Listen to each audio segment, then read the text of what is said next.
Hello, I'm Kambiz Nafisi, and I welcome you to this talk that I'm very passionate about. It's a talk about the power of beliefs. Why was I passionate about doing this video for you? Because early on my own journey of healing, I realized that my beliefs were controlling more than 90% of the outcomes in my life. Our beliefs are like invisible compasses, and they either lead us to desirable results or undesirable results. The undesirable results come from negativities and self-limiting ideas that are well hidden in our subconscious mind. What we don't see harms us most. After I finished my own journey of healing with techniques that I'll be discussing in this video, I moved on to 3 continents, and I worked with more than 10,000 people transforming lives with these techniques. The techniques that I use and will outline in this video have to do with Kriya Yoga breathing meditation that relaxes your brainwaves so that the cave of the subconscious opens up to you, allowing you to go in there and replace negativities. The other techniques are techniques that convince the subconscious to give up its comfort zone of old negativities so you can go in and plant new ideas. What's a belief anyways? A belief is something that you hold to be true, but what you hold to be true may have nothing to do with the utter reality of this moment. If you're sitting under a tree and off to the right here, there's a branch hanging down, and through your peripheral vision, you mistake that branch to be a snake, you can give yourself a violent attack of fear. Imagine almost 8.5 billion people walking in their heads on Earth. Each mind is sometimes envisioning worrisome outcomes that will never pan out to be the way you're imagining.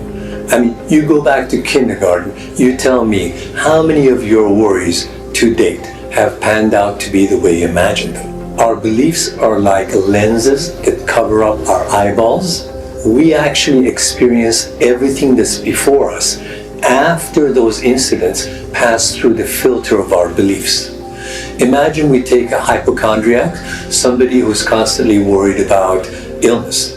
We take this person to the Grand Canyon. She gets out of the car and she sees this scenery of the Grand Canyon. But if she has a small headache, that small headache and the worries about the headache are superimposing themselves on the beauty of the Grand Canyon.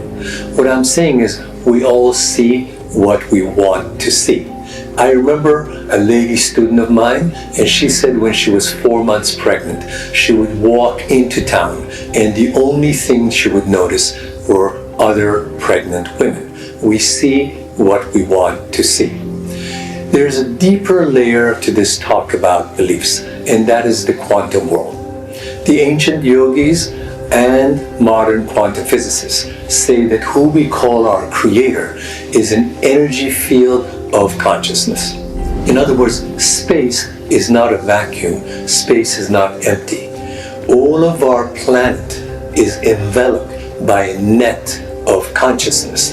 And your mind is a transmitting station, constantly transmitting your recurring thoughts and oldest beliefs up to the God force. This creative force takes on your beliefs and ricochets them back into your life as incidents and life results that match your own beliefs. What I'm saying is we're all playing solitaire. Our minds are co-partnering with the God force. We are impacting the quantum force and creating incidents and life results that are self-fulfilling prophecies that match our own beliefs. How do we create our beliefs anyways? I'm going to take you through 6 steps. Here's how beliefs are created.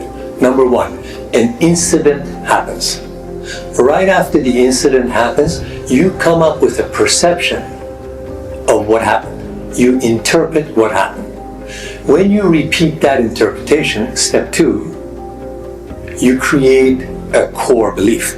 After you repeat an interpretation several times, you have a core belief. The core belief is now a set of eyeglasses right in front of your eyeballs. So you're seeing life through your own core beliefs. Your core beliefs then start to drive your actions. That's the fourth step. And your actions drive your life results, and predictable actions and predictable results create your self-fulfilling prophecy. Take a look at this diagram. You'll see how these beliefs are created. On the diagram, you'll see that an incident occurs, an event. You then form a perception of what happened, you interpret it. After you recite that perception several hundred times, that becomes a core belief. The core belief sits in front of your eyeballs and it becomes the way you view life. Your core beliefs then drive your actions, which become predictable. Your predictable actions create predictable results. And predictable results finally get you to your self-fulfilling prophecy. Didn't I tell you life was like this? I've referred to the subconscious mind. Let me now describe in more detail to you what the subconscious is. Your subconscious mind is a reservoir of all of your oldest emotions, your most deeply rooted beliefs. By the time you're 7 or 9 years old, your most undeniable truths, unquestionable truths have already been programmed into your subconscious, which acts like a computer. These unquestionable truths are things like, did mom and dad love me? Am I lovable? Do I deserve money and comfort? Am I able to attract romance? Am I good in sports? Etc., etc. By the time these unquestionable truths are hardwired into the computer of your subconscious, you now have what we call a comfort zone. A comfort zone are beliefs, old beliefs, unquestionable beliefs that you have relaxed into. And if something happens out there that doesn't neatly fit into your box of beliefs, you're either going to not see this opportunity, or you're going to sabotage yourself, distort that reality so it fits neatly within your box of unquestionable truths. Take the example of a salesman. If there's a salesman out there who can imagine his biggest commission to be $7,000, and then yesterday he comes upon a sales opportunity that can offer a $70,000 commission. He's going to do one of two things. Number one, he may not see that opportunity. Number two, he may sabotage himself the night before a very important sales meeting, and he'll ruin that sales opportunity so that his income level brings him back to the expected maximum $7,000 commission. However, if your subconscious mind, which is in touch with the quantum creative force, if your subconscious mind begins to accept the idea that you as the salesman deserve to have much larger commissions and a lot of comfort in your life, then your subconscious mind contacts the quantum force, arranges opportunities in situations where you can go forward with a much larger deal and make your $70,000 commission. You have both a creative mind and a subconscious mind. Your creative mind is your intellectual mind.